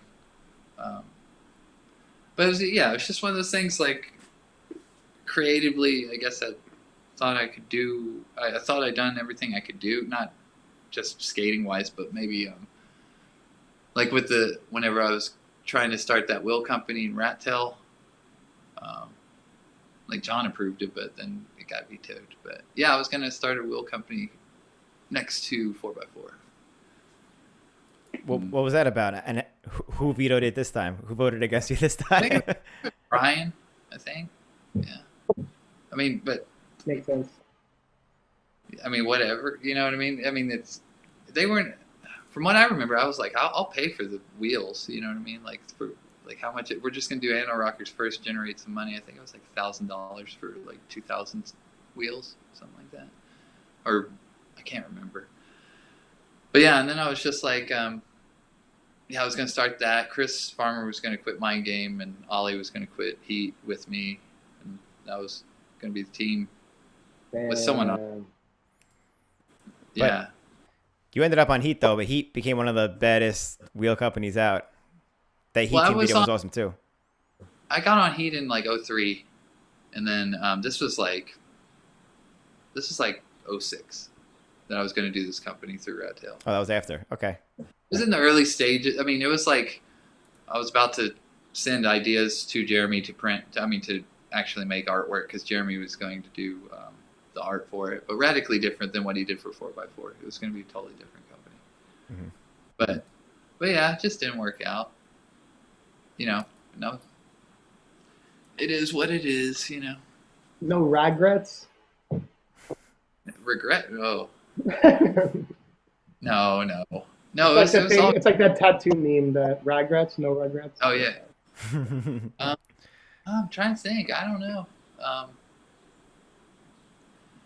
I mean, I squeezed in a lot in only 4 years, you know what I mean? And like, I had the direction I wanted to go and had great people around that I still talk to and love. Yeah, like you were saying, I still keep in touch with people like through a bunch of different sources, but like Sean Santa Maria, I talk to him all the time. Charles, Rob Thompson, all my Texas friends, you know, like all of them from the Austin crew, as much as I can. Those are the people I actually try. Like, oh, you're going to the Santa Ana competition thing? Yeah, I'll drive out there and go see, you know, and see Billy, West Driver, and all that stuff. So it's like I'm not detached. It's just I'm not going to act like I still feel like dating. You know what I mean? Yeah. Not to make this like put you on trial, but when was the last time you had a pair of skates on? Like skating. Like I'm doing a trick. No, just like put them on, do a trick. Yeah. Oh, to do a trick, not just rolling around. Yeah. 2015. 2015. That's better than I thought. Well, yeah, because Sean Santa Maria was staying with us, and he was ordering a bunch of Solomons, you know, mail, like buying them from people, like at that time, and he got the wrong size. He got a 9, and he's an 8, and he was like, "Hey, you want these?" And at the time, I was rolling around still a little bit, but a couple years before that, I like fractured my wrist and couldn't play guitar right for like a year, so it's just kind of, you know. Like, and I can't wear pads, wrist guards, or shin guards, or any of that stuff. You know what I mean? It just feels unnatural. So, but yeah, I put them on, rolled around House Park in Austin. It just wasn't there. You know what I mean? Mentally. So it's just like, better not, you know, because I'm just gonna get hurt doing something easy. You know? Yeah. If you're not feeling it, you're not feeling it. I know what you mean. Mm-hmm. Yeah. I was gonna say, oh, go ahead, Austin. No, I was gonna say that like during the pandemic, like a lot of people who didn't put skates on in forever, like came back, at least if it was temporary for like those few months where you couldn't do anything else. And like I was surprised to hear that, like you said, 2015, like not even the pandemic year. But if you weren't feeling skating the last time you put skates on, what would it change 5 years later or whatever? I was working during the pandemic. I don't know about y'all, but oh yeah, Me too. No, but yeah, no. Like the other day, I mean, my daughter has expressed wanting to learn how to, you know, skate. We have some rollerblades for her. I mean, I have pairs of skates in the closet, but Solomon's, you know. But yeah, my niece, she's into it. She jumped a hip the other day, like at a skate park. Yeah, and she's like, "My Uncle Micah was pro," you know, that kind of stuff. So I got to skate with her, and obviously my daughter. It's in the family at least. You never know. You might see me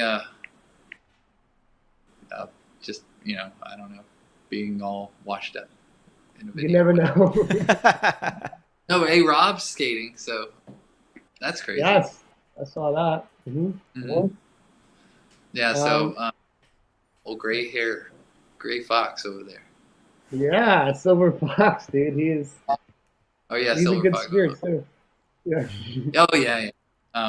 but yeah, that's cool. And like a lot of people, I mean, it's crazy. People are getting back into it, but if I'm not feeling it, I'm not gonna lie, just to Yeah. be in it, again or something like that. Like, You get hurt too. but yeah, yeah. And then like I said, I just every day I have to play guitar, so like not have to, but mentally have to, you know. Yeah. For that. In a little bit, we're going to open it up to some questions from the audience, if that's okay with you. Yeah. But before we do that, I actually have a interesting question for you. Did you, because I feel like a lot of people were influenced by the style that you brought, like, with the music, the dressing, the skating, the approach. Were you able to recognize like a little bit of a shift, or people like kind of trying to like take elements from your skating and apply it to their own at some point? Because I remember seeing that, but I don't know if like how it is being the person watching it. Did you have that experience? Yeah, yeah. I was conscious of it. I mean, when you see people like, you see them one day, and then next time, months later, you see them, and then all of a sudden they're doing different tricks and dressing similar. Of course, had one. What did he say? One fella say that he loved my arm swings, the way I just swung my arm after a trick. So you see that's prevalent for some weird reason. But yeah, I mean, my friends used to make fun of my arm, so they said like a gorilla slap or something like. But yeah, no, of course. I mean, when you get some of the bigger names, switching up their skating and starting to skate like you and dress like you, of course you're going to notice that and be like, huh, look at there. Yeah, off the bat right now, I could think of without calling them out, because like, I definitely like taken elements from like Sagona and these other people at the time. But when I think about the arm swing, and I think about your arm swing, and I think about, oh, who else did that? I think like Mike Lilly, Ollie Short, without trying to put them on the spot, but I Mike, feel like definitely. that was that like thing. Yeah, that's cool Oh, though. That's almost like that's like a huge compliment, I think. Yeah, I think so too. well, I mean, and it's even better when you're friends with these people. You know what I mean? Like, Right. you know, it, uh, I'm not one for flattery or anything like that. So like, I'd rather just be your friend and you shut up about liking my skating. You know what I mean? Like Definitely. it's weird. I've never been one of the ones that's into the whole like, I don't know, show of it. You know what I mean? Like, not well, cool. Well, where'd you grow up? Who are you? You know what I mean? Like Right. a lot of great friends of mine, like started out. They were good. They're fans of what I did. Like one good friend of mine said it got him through, like watching my skating got him through like a family member's passing, like a dear family member. You know what I mean? And he got a David Bowie Man, tattoo. So it's man, like, that's sick. yeah, that's cool. You know what I mean? If your skating does anything like that, then that's the only thing that's worth it, and the friendships you develop.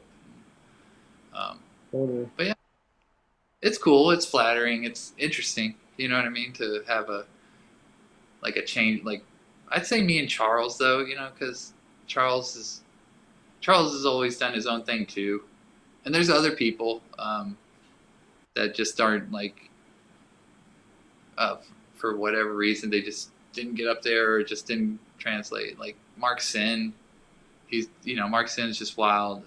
My friend Milton Holbrook from San Antonio. I mean, there's people all over the place. I mean, Chris Fleener. Chris Fleener always skated like Chris Right. Fleener. He was the Yeah. first controlled, really good rollerblader I saw. Like whenever I think I was skating like 3 months. Um, but yeah, I mean, but yeah, there's a lot of them. But it is flattering. I'm sure it's flattering for anybody and humbling. You know what I mean? But yeah, I see it. I remember some kids at that competition the other day were like, I forget where they're from Argentina. I forgot their names. One has The corkscrew. Yeah, the Superhounds, Seba and Jonah, Superhounds. Yeah, yeah, yeah. oh, one of them said, "Do you see your influence here? You know, or modern day?" I was like, well, "Yeah, I mean, yeah, of course." That's cool. You know what I mean? That's so cool. But it's just interesting, like that was that Tom something kid put out a, I forget who, somebody sent it to me where he's like said it's like this section, like what was it, steal this video section or something, like this could be released today. You know what I mean? Like Yeah. this is still relatable. And I was like, well, there you go. You know what I mean? Mm-hmm. It's interesting. Yeah. Not as. Yeah. No, we think of like when we skate just in general, like we're all just skating for fun. No one's doing this as like to be like their job or anything like that, or any other specific reason, just because we love it. And it's like interesting to see us, people like you, and like do these things, and then just people come up to you and are like, hey, like you influenced me, like you did this to me. Someone, you watch your skating and help them get through like a hard time in their life. Like you would never expect that just from you straight up going out having fun with your friends, messing around. Yeah, It's awesome. Yeah, it is. It is. I mean, just as much as, I mean, I don't know, I'm not disappointment, but yeah, disappointments, I guess, you would have in, you know, the time you're there or whatever. But like, I mean, come on, you get some of it. It's corny, but you get so much more. You know what I mean? Like, and it's not corny. It's just reality. You know what I mean? Mm-hmm. So, but yeah, it's cool. I don't regret any of it. You know what I mean? Awesome. I think now we're gonna jump into some questions from our audience, if that's okay with you, and then we're gonna go to our Patreon and watch some sections with you. Go down memory lane, which I'm excited to do. We have some here on the live chat, but Austin, do you have any Patreon questions? Yeah, I got a Patreon question from Jeff Metz, who says, 2 stories I would like to hear about. First one is the hoedown where the guy tried to push you off the shotgun rail mid-grind. And second one is the party where your place got absolutely destroyed. Okay. Well, hoedown, he didn't push me off. Like, I remember we were skating that shotgun rail going out, and I think Jason's walk went in front of me, if I remember correctly. You know, he was doing something like soul and trying to 720 out. Jason's wild like that. Yeah. But whenever I went to jump up and then jump up on the ledge, like he leaned over and his shoulder clipped me, and like I just like kind of misty flipped, you know, into the bank, you know, where the handrail is. Yeah, so then I wanted to beat him up. Yeah, and then everyone's separate. You know, you can't get in a fight. Like, no one's gonna let you get in a fight on a skate park contest. You know, so so the fight. But yeah, that's basically it. You know, just being hothead kid. Yeah, contest vibes too. I'm not a contest skater. I was just pissed off he had no etiquette. You know what I mean? Mm-hmm. I wasn't gonna win anything. I know that, but I just wanted to negative Machio off the thing, and no one else could do it, and I knew I could. You know what I mean? But yeah, and then yeah, it was called the eviction party. Okay, guys. Yeah, we, me and my roommate Alan, and we had another roommate. What's called? He didn't like our ways. I mean, we were partying a lot. You know what I mean? And there was slight damage. He punched a hole in his door, kind of thing. But it was one of those cardboard doors. You know what I mean? Those like cheap, like you just. I don't know how much they are. Like maybe like $40. You know what I mean? Something like that back then. So yeah, then I had over, who did I have over? It was like Jeremy Bates Hall, Sean Santa Maria, Chris Baden, Mark Sin, Trace Taylor. They all were staying in our apartment, or townhome, not townhome, duplex. So one night our roommate doesn't show up, and we're just like, okay, whatever. And then the next morning, knock in the morning, and you know we're all groggy, waking up. Lady with I still have it too, like with eviction paper. You know, you must vacate within 3 days or whatever it is. So I just look at Alan. I was like, eviction party? And he's like, yeah. You know what I mean? So then we just called. This is before I guess MySpace was going, but this is before any like internet like kind of community kind of thing. So we just call up people like, hey, party at, I forget the address, but Caswell House party eviction, last ever. So, oh yeah, it was wild. I don't remember a lot from that night. I remember keep going in and out of the duplex and more shit would be broke. I didn't do the breaking. I did break bottles, but that's nothing. You just clean that up. But yeah, I remember like there was a hole in the wall, and I walked in. I'm like, no, quit. And then I walk in, there's more holes. Then I walk in, and Mark Sim was putting his head through my cupboard. Then the whole wall in the kitchen was spray painted. The sink in the bathroom was on the floor. Toilet was in the wall. No way. Yeah, and there was holes in every. You could see through into every room. You know what I mean? Like every bedroom. And then I remember like waking. Yeah, it was crazy. Cops came like 3 times. I woke up in an ambulance. It was a wild one. But and then the next morning, I remember waking up and I smelled like Domino's pizza or something. And then I hear They Live. Y'all know that movie, They Live? Oh, yeah.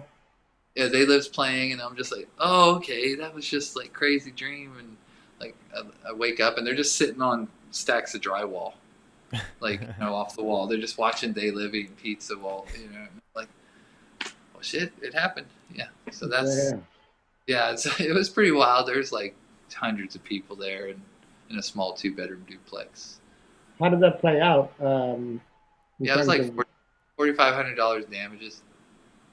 Wow. Damn, yo, I'm trying to go to an eviction party. I got a lot of rage to let loose. It sounds like fun. I thought it was gonna be more, but yeah. And then I was like, well, moving to California. And that's whenever I went and stayed with Chris and Trudy. I was already planning to come out, but Chris and Trudy invited me.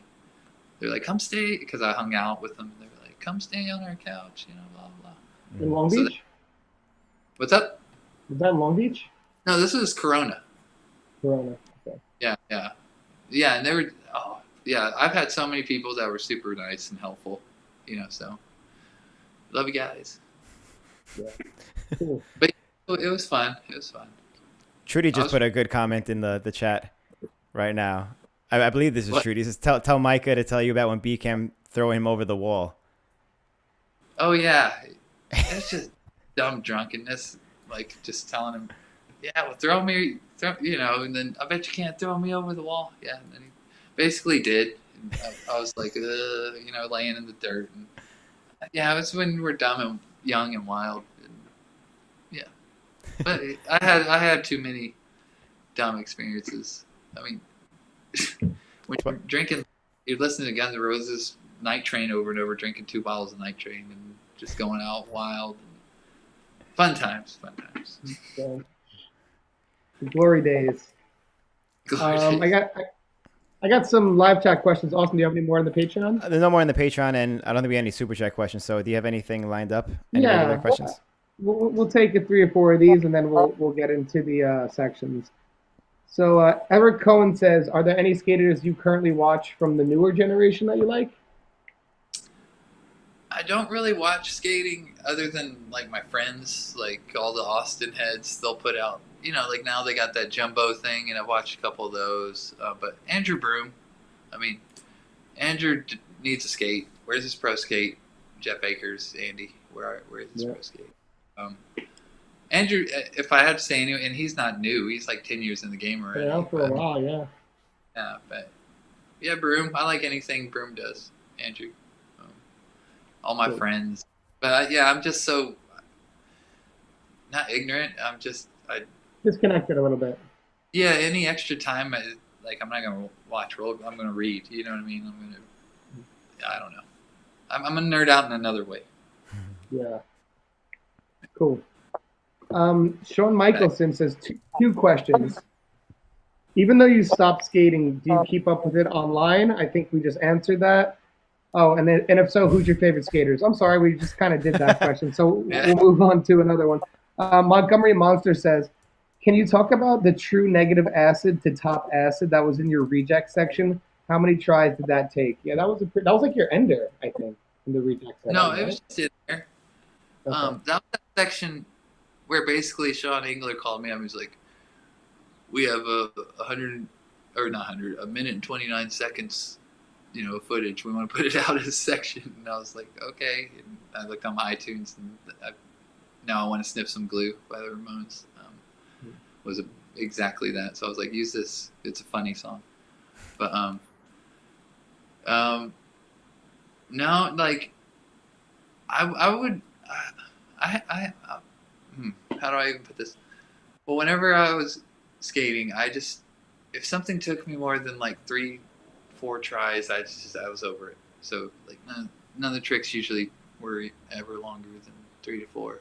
Because you'd skate before then, so like you're not filming. This is not like today when everyone's got a camera or a phone, and when you're skating, you're also filming, rather than before you'd be skating all the time, and then there'd be these weekends you filmed, or like this, you know what I mean?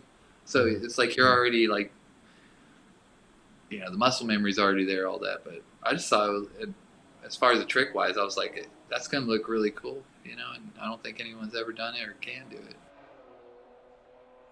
Yeah, that one was a classic for sure. I don't think anyone's done it since. Not that I see. I haven't seen it before or after. And that ledge sucks. It's all chunky, like the Corpus Christi courthouse. That's like the worst ledge to do it on too. But I was like, man. Yeah, there was some. You skated some pretty rugged spots back then. Well, that's the South. Y'all know the South. that. Well, Yeah, Texas sure.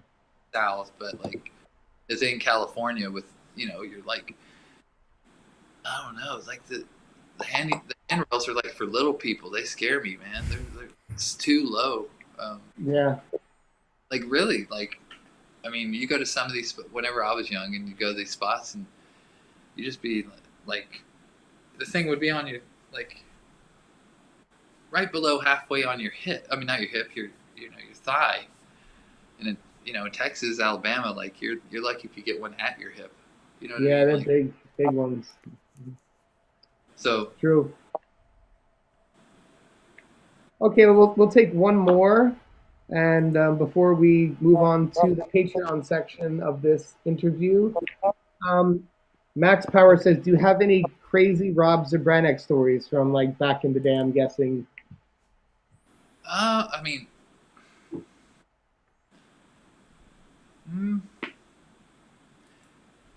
yeah. But am I going to tell them? Yeah. No, Rob's just wild. I mean, I'll tell this funny. The first day I met Rob, right? Like, it was a funny day because we were just going down to me and my brother going to Corpus Christi because there was some skateboard demo that he was going to go down there. And it was arcade skateboards or something. Yeah, arcade. I met MC Hammer and Rob Z the same day. What? No. Yeah, me and my brother were in a CD store in one of the malls in Corpus. I forget whether it was Padre Staples or Sunrise. I think it was Padre Staples. Anyways, we're just in some CD store, and yeah, MC Hammer came up to us because he was playing a show. He was like, this was 1999, so he was like playing Summerfest Corpus Christi. You know what I mean? Yeah. And we didn't believe it at first. We were like, no way. And then his bodyguard had a Hammer shirt on, and we were like, what the hell? But anyways, so that's what always makes me laugh, because we went to this demo, and then all my friends, like there was this crew called Scythe that I was part of in Corpus Christi, and it was Jason and Joseph Zwak, Jeff and James Richter, Rob Z, and Tommy Valentine. But all my good skate friends back then, and they all showed up, and they were like, hey, we're going downtown to skate. You want to go? And I was like, yeah. And I told my brother, and they're like, yeah, ride with Rob. And Rob was driving this big old, like, heavy dude, like, double cab Dodge truck, and he was just flying, going in between traffic, and all the time he had one of those bubble vest song. Vests. It's the middle of summer, no shirt. You know what I mean? And I was like, who is this guy? Like, what do you know what I mean? You're like a sweaty Jeff Frederick. But yeah, we hit it off immediately. I mean, Rob's always 100% on anything. So, always fun to be around. Oh yeah. Huge shout out, Rob Z. Hmm. Well, I think we've kept it for a while, so I think we'll go to the other section. But before we let you go, I just want to say thank you. And do you have any shout outs, last words, parting things to say? Austin erased me here. That's Yeah. how the hell did that happen? Well, I'm I'm seeing replacing double.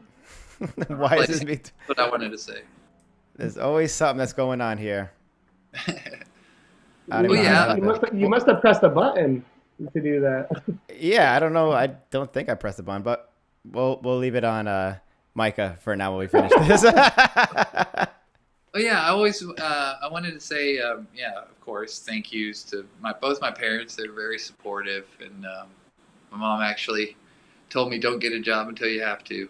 She was one of those kind of moms. And my dad too. They were just great. My brother, of course, all my friends, my wife, and my family. Yeah, and just especially like people like I guess you really want to think like Drew Backrack and John Elliott, and I don't know, it's crazy to think of, it's I was blessed, you know what I mean? Mm-hmm. Hell yeah. I guess I'll switch off between here and here for now. But Micah, the man, thank you so much for joining us on the show. Don't go anywhere. We're gonna do the Patreon video. Everyone in the live chat, thank you for watching. Don't forget to like and subscribe to the channel. Yeah, go for it. And for everyone on our Patreon, stay tuned. In a couple of days, we're going to have this section commentary with Micah up soon. So we'll see you on the next one. Later, everyone.